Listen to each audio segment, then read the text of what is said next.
Hello दोस्तों, आपका स्वागत है हमारे इस वीडियो में। मैं इस वीडियो में आपके लिए बहुत ही अच्छी सी इन्फॉर्मेशन लेके आई हूँ।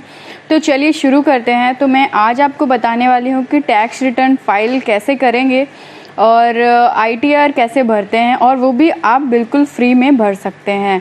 तो मैं पूरी जानकारी दूंगी इस वीडियो में आपको। तो चलिए सीधे चलते हैं। तो पहले जान लेते हैं कि ITR होता क्या है। तो ITR को अगर एक लाइन में कहें तो आपकी जो सालाना आमदनी होती है उसका पूरा जो ब्यौरा होता है, आपको एक इनकम टैक्स का रिटर्न फाइल करना पड़ता है, उसको ITR कहते हैं। तो माना एक आदमी की जो सैलरी है यानी आमदनी है वो 12 लाख रुपए सालाना है, वो एक साल में 12 लाख रुपए कमाता है, तो वो 12 लाख रुपए को साल में ही खर्च कर देते हैं। इसके पास कुछ नहीं बचता। लेकिन सरकार यह तब तक नहीं मानेगी जब तक आप इसको रिटर्न फाइल नहीं करेंगे। तो आपको रिटर्न फाइल करना बिल्कुल ज़रूरी है। तो जब तक आप इनकम टैक्स रिटर्न फाइल नहीं कर देते तब तक आपके इनकम में इनकम टैक्स कट जाएगा। ओके, तो जब आप इनकम टैक्स रिटर्न फाइल कर देते हैं यानी आपकी इनकम का एक ब्यौरा लिखित में दे देते हैं, तो ये बहुत अच्छी जानकारी हो जाती है। इससे आप रिटर्न फाइल कीजिए। तो आप जब भी ITR फाइल जो है आप भरते हैं, फाइल करते हैं, तो आप करेंट फाइनेंशियल ईयर का अपनी नौकरी, कारोबार या पैसे में किसी रकम को कमाया हुआ एक लिखित ब्यौरा देते हैं उनको कि आपने कहाँ कहाँ पे खर्च किया, उसका बिल। अगर आपने कहीं पे खर्च किया तो आप उसका बिल जमा कीजिए। उनको पूरा ब्यौरा चाहिए कि आपने वो कहाँ कहाँ पे अपनी जो इनकम है वो कहाँ कहाँ पे लगाई हुई है। तो ITR किसको भरना चाहिए? बिल्कुल सही बात है कि अगर आपको ITR भरना है तो सब इसके लिए एलिजिबल नहीं होते हैं। तो देख लेते हैं, देश के कानून के हिसाब से देखें तो ITR हर बिजनेस या व्यक्ति को भरना चाहिए। यहाँ एक भी स्पष्ट करना ज़रूरी है कि इनकम टैक्स रिटर्न फाइल करने का मतलब नहीं है हर कर योग्य लोगों को टैक्स में छूट दी जाती है।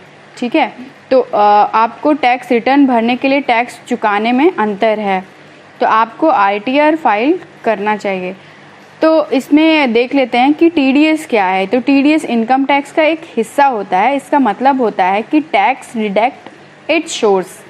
तो यह इनकम टैक्स को आंकने का एक तरीका होता है। इनकम टैक्स से TDS ज़्यादा होने पर रिफंड क्लेम किया जाता है और कम होने पर एडवांस टैक्स या सेल्फ असेसमेंट टैक्स जमा करना पड़ता है। तो चलिए शुरू करते हैं कि ITR ऑनलाइन फाइल कैसे करेंगे।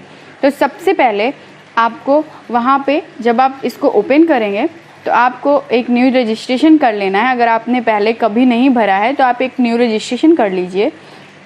उसके बाद income tax return 2020 and 21 session को उस पर जो है क्लिक करेंगे, क्योंकि ये सेशन स्टार्ट हो चुका है। तो आपको सबसे पहले इनकम टैक्स रिटर्न फाइल की वेबसाइट पे जाना है। उसके बाद खुद को रजिस्टर करना है और उसके बाद यूज़र टाइप में इंडिविजुअल चुन लेना है और आगे बढ़ते जाना है। उसके बाद आपके पास एक ये पेज आएगा, उसमें आपको अपनी सारी डिटेल्स भर देनी है, जैसे पैन नंबर, जन्म तिथि और अपना रेजिडेंशियल स्टेटस भर देना है। उसके बाद आपको एक पासवर्ड वगैरह ये सारी डिटेल्स आपको फिल कर देनी है कि आप कहाँ पे रहते हैं, आपका पिन कोड क्या है, और सारी चीज़ें आप फिल कर दीजिए। उसके बाद आप लॉगिन पे क्लिक कर दीजिए, तो आपको एक ID पासवर्ड मिल जाएगा। तो आप जब भी दोबारा इसको लॉगिन करेंगे तो आपको एक ID पासवर्ड लॉगिन करने के लिए मिल जाएगा, तो आप उससे लॉगिन कर सकेंगे। तो फिर उसके बाद लॉगिन होने के बाद ऐसा एक पेज दिखाई देगा। इसको आप E-फाइल भी क्लिक करके इनकम टैक्स रिटर्न पर क्लिक करना होगा। तो जैसे आप इसमें देख सकते हैं, तो उसके बाद जैसे जैसे इस वीडियो में दिखाया जा रहा है आप उसी हिसाब से कर दीजिए। फिर आपको क्या करना है, असेसमेंट ईयर 2021 एंड 21 चुनें एंड ITR 1 चुनें, ऑनलाइन सबमिट ऑप्शन पे क्लिक करें और आगे बढ़ें।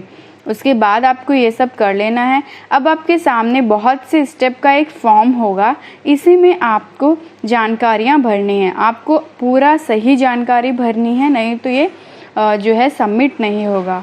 तो पार्ट 1 में जनरल इन्फॉर्मेशन आपको भरनी है कि पर्सनल डिटेल्स भरनी है। तो उसको भरने के बाद आप उसको सेव ड्राफ्ट कर दीजिए। आगे आपका जो बिज़नेस है, नौकरी है, उसकी डिटेल्स भरनी है और जो आपकी कमाई है, जो आपका सैलरी है, वो आप सेव कर दीजिए और सेव ड्राफ्ट पे क्लिक करिए और आगे बढ़ जाइए। अगले ऑप्शन में आपको टीडीएस डिटेल्स दिखाई देंगी, देख के सेव ड्राफ्ट पे क्लिक करें और आगे बढ़ें। उसके बाद अगले ऑप्शन में आपको टीडीएस का पैसा दिखाई देगा, वो आपको किस खाते में लेना है, यानी किस अकाउंट में ऐड करना है। तो आप उसमें बैंक अकाउंट को ऐड करके उसको ड्राफ्ट में सेव कर लीजिए। अगले ऑप्शन को ओपन करेंगे तो सेव ड्राफ्ट पे क्लिक करके 80G पे आकर आपको कोई डोनेशन दिया है उसकी जानकारी दे सकते हैं, या प्रीव्यू एंड सबमिट पे क्लिक करें और ऊपर आगे मेन्यू पर ओके क्लिक करें। अब आपको प्रीव्यू दिखाई देगा। सभी डिटेल्स को ध्यान देते हुए बिना गलत किए हुए इस फाइल को भरना है। तो अब आपको ITR ई-वेरीफाई करना होगा। इसके लिए आप ई-वेरीफाई ऑप्शन पे जाएंगे तो आपको वेरीफाई करना है कि आपके आधार से रजिस्टर्ड मोबाइल नंबर पे OTP जाता है। तो जो जाता है आप उस पर वो नंबर डाल के आप एक PDF डाउनलोड कर सकते हैं अपनी पूरी फाइल का। बस आपका ITR फाइल हो चुका है। अब 25 से 45 दिन के अंदर आपका जो अकाउंट है उसमें TDS का पैसा आ जाएगा।